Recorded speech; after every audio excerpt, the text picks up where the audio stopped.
Hey, this is Shaun with the Atlanta Tennis Podcast, powered by GoTennis. Check out our calendar of Metro Atlanta tennis events at letsgotennis.com and be sure to register for the Go Tennis Fall Festival on November 9th at James Creek Tennis Center. It's going to be awesome. Today is the official view with Hall of Fame coach and tournament official Dave Matthews.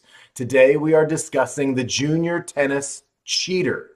Are they intentionally cheating?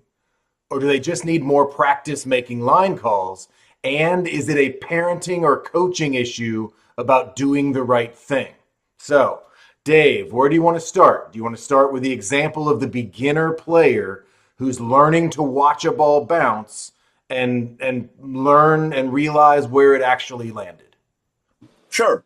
And we've seen a lot of examples, with pickleball and tennis and things like that, where the ball and the boundary lines do matter. And the view of that player does enter the picture. The angle that you're looking at it at does enter the picture, but at the sum of the nutshell, and where a part of it I think lies, is that even though we know that tennis is, to me, was and still is a sportsman's game, you need to call it as best you can. And I get it. When I was 12, 13 years old, 14 years old, just playing my first tournaments or so, and I had played a lot of them because I lost a lot. I would come home, and my dad, who's a drill sergeant in the Army, first sergeant in the Army, had no idea about sport. He knew what it was. He knew tennis. He knew football, baseball, basketball, but he was an armchair quarterback, like a lot of parents are. And I would come home, and all he would get on was, man, I saw about 10 balls that were out, and you called them in. And I said, I'm trying. But at the sum of the nutshell, I'm trying to get the ball back. It's my number one priority. All else fails, I get it back, I'm okay. And that is true. You see a lot of pros now, they see a ball close and they think it's out. Well, they got the chance to stop play, but they know if they don't get it right, they lose the point. And I think that's a good way to make them respond, which they should respond is hit the ball. Be prepared to hit every ball 110%, and you'll never get caught with your guard down. And that's a good thing at that level. But at the younger level, where you're learning to not only play, you're not only learning to move and watch the ball and traverse that big court that's out there, you're also having to call the ball in a sportsman kind of way on your side as best you can. Is that always work out? No.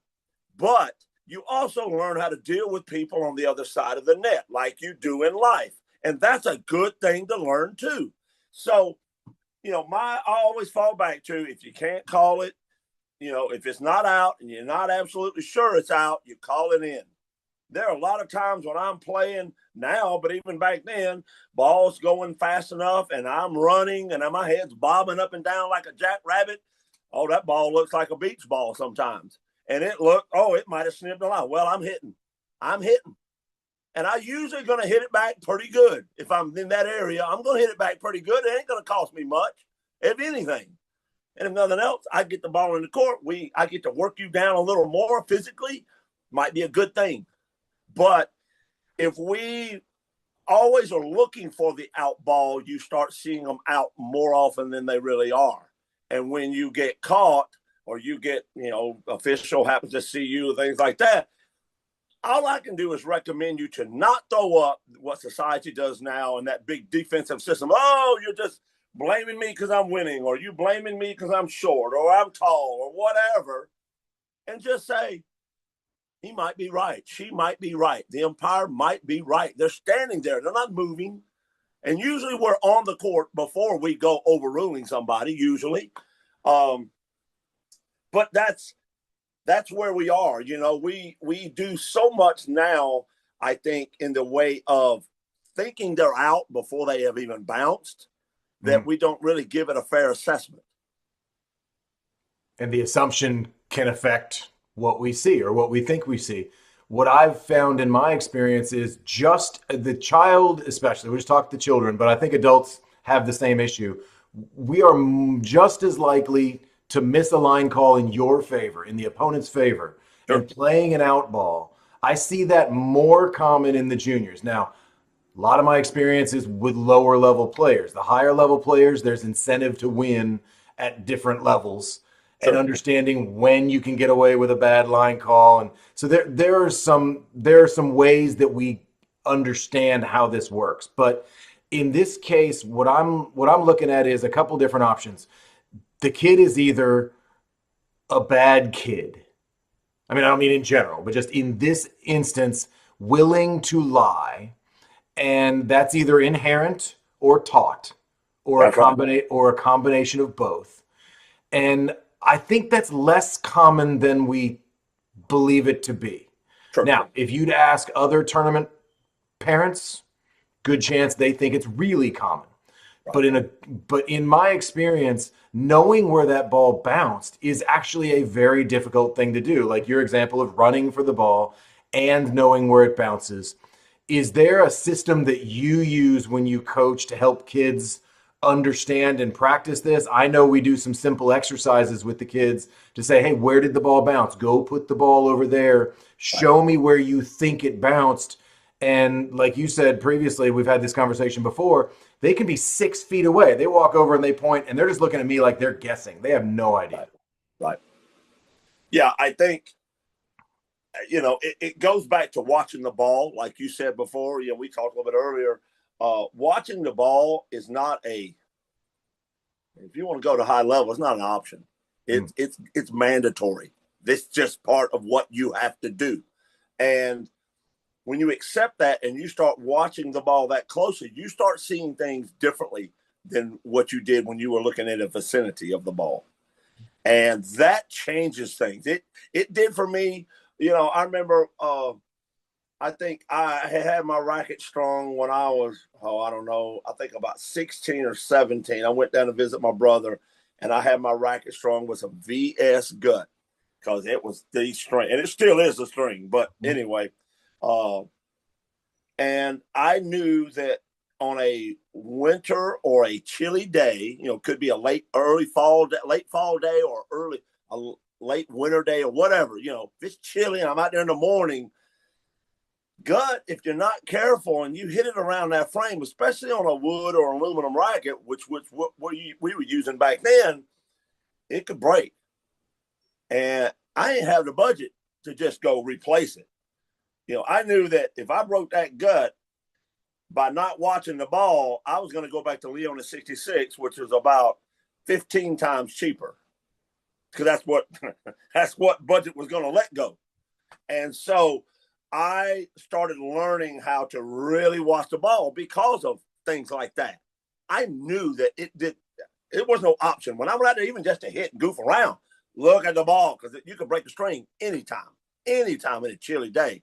So that was one of the ways that I taught myself. We also used to string, the wooden racket. I got one out in the hallway too. We used to take the wooden rackets, which had a 19 by 18, string pattern, and we would only string the middle 4 strings up and down. Oh yeah. And you had to literally hit the ball in the center of that little bitty racket to get a response. Otherwise it would, shank off, maybe even go through that little spot, but there wasn't a lot of a spot left.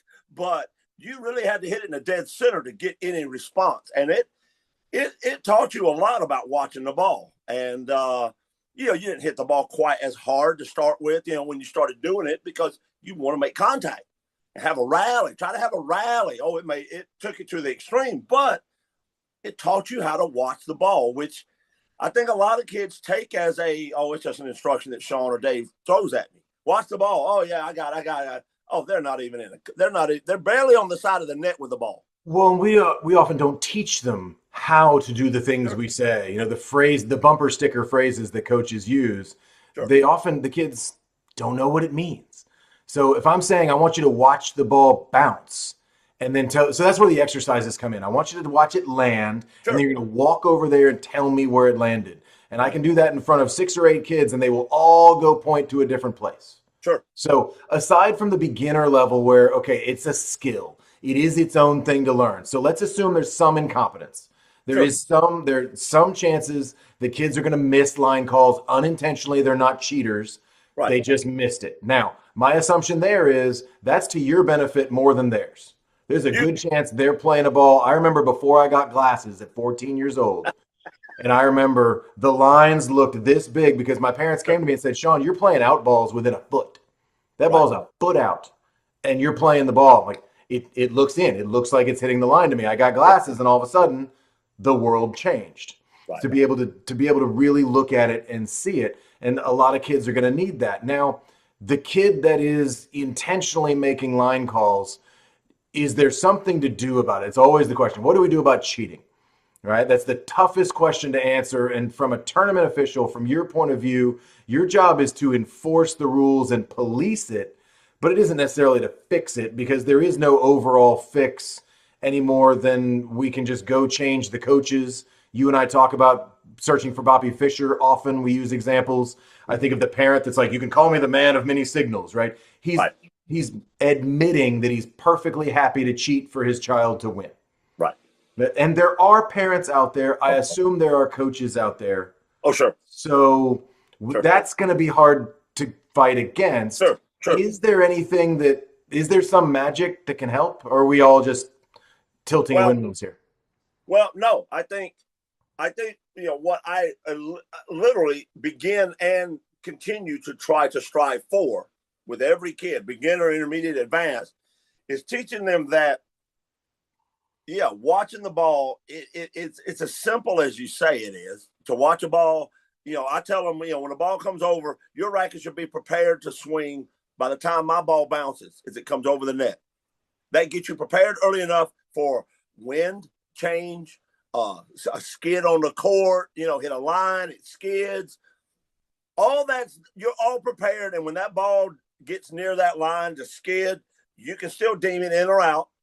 And, innately in your mind to know if you're ready, prepared soon enough, when the ball bounces in your mind, say bounce. And then, trigger, is my racket back already? Because I see a lot of kids will be running over there, their racket's still halfway out in front of them, and that ball bounces, and then all of a sudden it's one big old whoopee swing at one time, which means a lot of error in there. Yeah, let me interrupt because that reminds me of when we used to work with the preschoolers and the 3 and 4-year-olds, and we'd have them say bounce, hit, That's bounce, hit, because their eyes don't follow the ball. You can toss the ball up and they're still looking at you, right? That's right. So with these kids, to have them say it out loud is probably a good thing.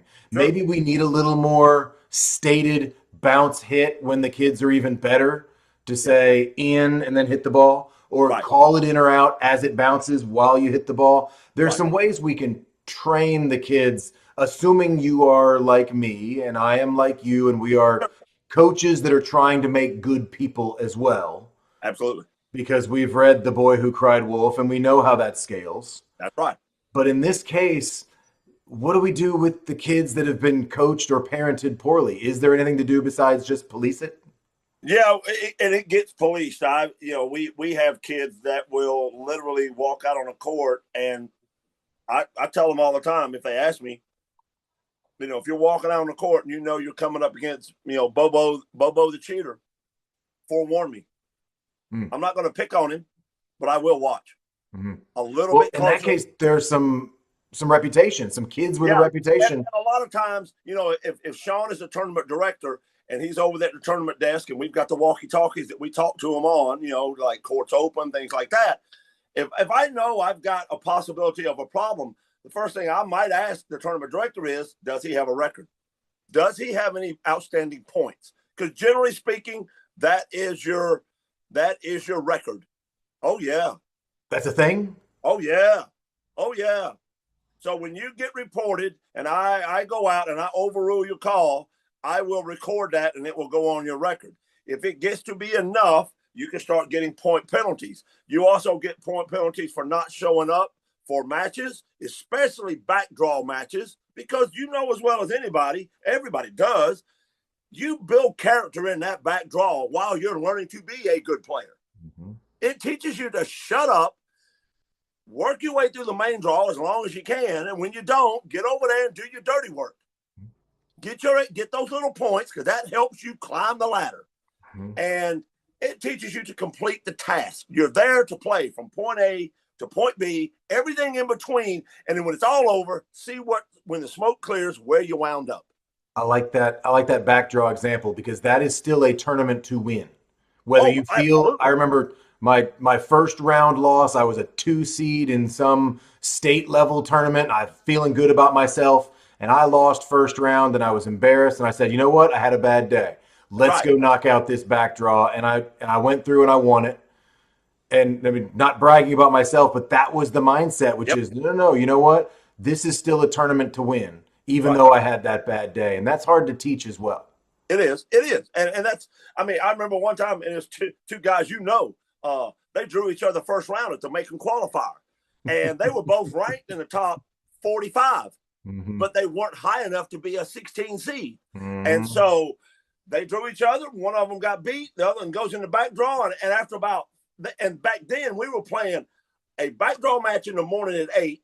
Then you would come back out and you would play another at like 1, and then you would play doubles after. And so you would always see the main guard draw people going out after that first round of the morning ones. And so I looked at him after his first round that next morning, and he comes off the court, and he won. First set was pretty close, like 6-4, 6-3, something like that. Second set was like 6-2. Well, I told him, I said, get ready, because if you get out and get that lead in the first set from now on, everybody's going to be getting tireder. The second set should just be literally, I don't want to say cakewalk, but you stay solid and you'll walk the. Oh, he went through 3 days of win. Oh my God, he got a ranking way. I was like, how'd you do that? And he goes, I won a lot of matches. There you go. And that shows up at the end of the rainbow. Yeah. So it's all a big testament to your mentality, your fortitude to stay in there. Like you said, it's still a tournament of a sort to win. It's a tournament to win. Right. And a little off topic there, but I appreciate you bringing that up. And that's coaching, that's parenting, that's teaching the child what matters. And I think that's where we are here. And at the end, the moral of the story, so to speak, is are you teaching the child to be a good person? Are you teaching them to win? And Right. they may be mutually exclusive, they may not be. Sometimes it's you gotta make the best line call that you can. Right. But also I love the idea that we've got points now, that you can get blacklisted as a player. I'd love to see that for parents. I'd love to see it for coaches, because in that case, if your players are the ones doing it, I think that coach should get tagged. And you know what? It's your own fault for creating your reputation, because reputations don't come out of nowhere unless you're in politics. That's right. And at the same time, let's just say, for instance, if you've got, I think one year, I think the max you could get was 16 points. We have one kid that had 15 points, and he won one backdraw match, and then he was just going to default out in the second one with no injury or anything. And he went to show up for the next tournament, and they said, you can't play.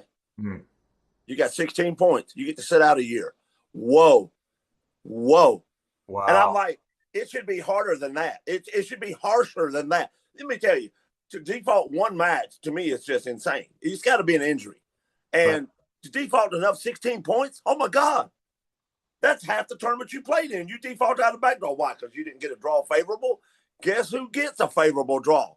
Those who have played enough to get seeded. Get seeded. Yeah. Earn it. Work to get that. But, earn it.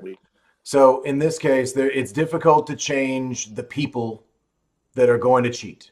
It is always going to exist. Now, Sure. Maybe we have some of that filtering down. We're starting to have some of the magic line call systems. I made the comment the other day. We interviewed the CEO of Swing Vision, and I said, I think Swing Vision can make the world a better place. Right. Whichever system you're using to make those line calls for these kids, for these players, do it in the social setting on my weekend matches when you and I are playing. That's right. Do it there. Have magic line calls. Take some of the necessary sportsmanship out of it. It allows you to play a little freer. Yeah, and I don't have to worry about it. Was it in? No, it was out. Ah, crap. And I move on, as opposed to, what? Are you kidding me? That's the third one. I'm blaming you because you're tall. That's right. Absolutely. So maybe some of those things will help, and maybe at some point, I mean, I know Swing Vision, I'm doing up a little plug for them right now. I'll put their link, our affiliate link, in the show notes. But they did a whole junior tournament, all with Swing Vision, all with line calls and replay. And it was, according to them, big success. But in that case, how great would that be? To just not have the kids worried about it, because you don't have to call your own lines. You can relax, go look at these guys. Now all they're saying on tour is, hey, can I see how close that was? Yeah. They don't actually question it. And that's a good thing. there's no more fighting, there's no more complaining. Maybe that would be the big change in saying, but maybe those parents and coaches that are cheaters would find other ways. Oh, they'll accuse something of happening. Yeah, they will. Maybe that's it. Dave, I appreciate your time. Thank you so much. This has been The Official View with Hall of Fame coach and tournament official Dave Matthews. Thank you, sir. We'll see you next week. You betcha, man. Have a good one.